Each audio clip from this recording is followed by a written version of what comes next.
Hi friends, and welcome back to AmandaMuse. Today I want to sit down and talk with you about the past year. If you've been following my channel for some time, then you know that about a year ago, almost, like coming up in the next couple weeks, my family and I, we left Malaysia and we began our journey back to Canada. So rewind a little bit. So my husband and I moved to Malaysia about 5 years ago, and we were married. And we decided that this great opportunity came up for work, and we took it. And then while we were in Malaysia, we had both of our children, our daughter Esme, who's 3.5 now, and our son Jack, who is 1.5. So today I just kind of want to sit with you and just kind of let you know what life is like now that we're back, because it's not the easiest, and I know that I have kind of alluded to that in some of my vlogs, that yeah, it's trying. I've done videos, like I did a video, I remember, like right when I came back, when I was really having a hard time with the reverse culture shock experience, and which, if you're curious about that, I will link that video below. I'll link a few videos below if you're kind of like, what is this girl talking about? If you're new to my channel, just kind of bring you up to speed. But basically, I'll just kind of go through a few categories like friends, family, personal, and just like let you know what's up. So when we did finally end up in Ontario, I was ready for the change. I was ready to just like take life by the horns and just get back into the groove of like meal prep and maintaining a household and doing all that stuff. It was hard, but we did it. We really lucked out in the neighborhood, in the house that we're renting. Lots of kids, really nice neighbors. So that was really enjoyable. It was fun just to go grocery shopping, like all these little things about being back that if you've ever lived overseas, you totally get what I'm saying. Just the different climate and all of that stuff. And now, fast forward a few months, we are in the process of buying our first home. So we're gonna be homeowners, and that is so exciting. Like, I'm so excited to just begin decorating my own house and going through all of the motions of that side of stuff. So of course there's like anxiety because there's a bunch of unknowns. We've never done this before. Being a homeowner is like, it's just, you know, there's unknown variables and stuff. But all of that to say, we're really excited about this next chapter. I've realized that over the course of meeting new people, and I've met some really great people, one of the things that I sort of do consciously is that I scale back my experiences in terms of what I've done with travel and where I've lived. There are a lot of people who have traveled and done that, and there are a lot of people who haven't. I don't want to make new friends or acquaintances feel uncomfortable or not insecure, but I don't want to feel like too different from anybody, because I don't think it's a bad thing to not have as much travel experience. But sometimes when you feel like you don't have anything in common, obviously there's no friendship or there's no potential for that. Even trying to explain it, I feel like a jerk because it sounds very jerky-like, but I think it's just, you know, the question's like, well, you know, what do you do? And I'm a stay-at-home mom. Well, I don't meet a lot of stay-at-home moms. So there's that so that is a sort of thing that separates me from the mom world, right? And then it's like, oh, so you've lived overseas, like what were you doing? And to explain your life there, like I had a helper and I had, you know, a cleaner and we had a driver and these things that sound so weird, but when you're there, it's totally normal. So it's really hard to explain it. I don't know. It's really hard to explain even now, and here I am a year out.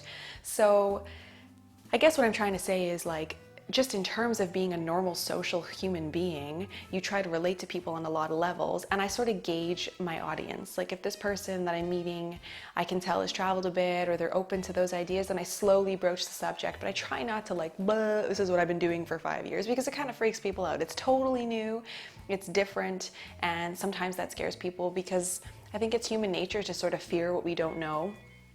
You know what I mean? So that's been unique in terms of meeting friends. I also find it a little bit hard because, you know, here I am plopped into a new city again, and it can be isolating. It can be a little bit lonely because I am a social person and I enjoy being around people. But what I'm realizing now that I'm getting into my 30s here is that I'm very selective of the people I surround myself with, because I choose to put the people around me that add color to my life, that really help rise me up, that are supportive and kind and loving, and all the things that I try to be for other people. And I just don't have time for anything else, is all it comes down to. So that said, sometimes you meet people and you realize you know what, it's not you, it's not me, we just don't mesh and the chemistry isn't there. And that's okay. Life is too short to surround yourself with people that just don't float your boat. You know what I'm saying? To sum up the whole friendship aspect for me, it's been pretty good. I find myself just throwing it out there. You know, I'm in the process of trying to build my little mama tribe, especially since, you know, I am making this city my home and we're buying a house here now. So we're definitely putting some roots in the ground. And so that's kind of where I'm on right now. So I'm just being really selective of the people I hang around. And I think that's important. I think everybody should be that way. There's no reason to cater to anybody who isn't on your team. Most of my family are here in Ontario now.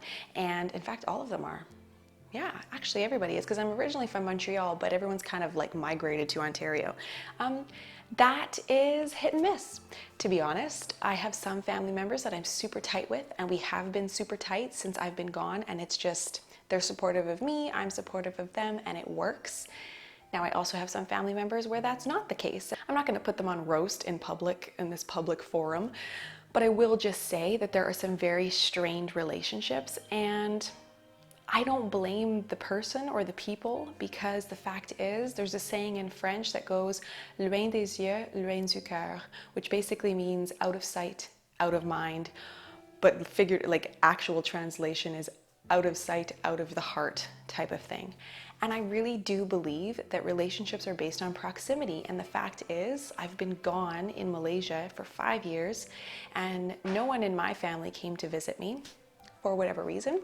So I didn't really see a lot of people in 5 years, and I only came back twice. When I was in Canada, I was actually living in Vancouver, BC, and all my family was here in Ontario, and I didn't see them very often either. Like, I always came back to see everybody. So, you know, the dynamic, it's not perfect. But I also think, back to what I just said about friendships, it's the same thing with family for me. You know, if people aren't adding to my life, if people don't help rise me up like I do for them, then there really isn't a place for them in my life. And that might sound really cold and callous, but it's just the way it is. I think since having children, it's really made me aware of what's important and also how quickly time passes.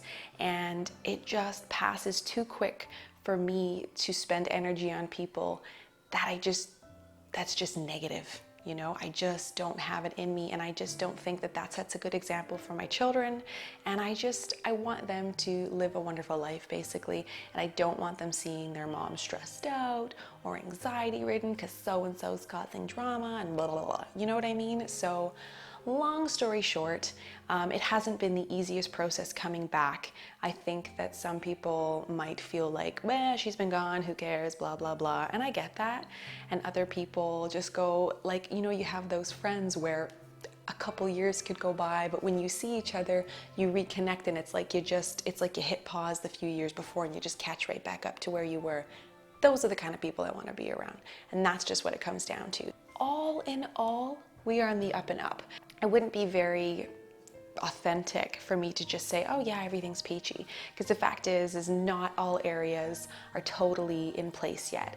There are days where I miss Malaysia so much and I miss my life there so much that it causes me physical pain.